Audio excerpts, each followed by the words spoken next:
লা ইলাহা ইল্লাল্লাহু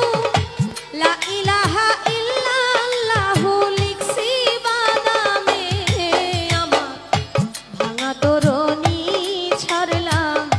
নবীজির নামে আমার ভাঙা তরণী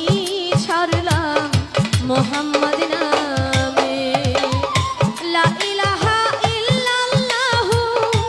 লা ইলাহা ইল্লাল্লাহু লিখছি বাদামে আমার ভাঙা তরণী ছাড়লাম রাসূলের নামে আমার ভাঙা তরণী ছাড়লাম নবীজি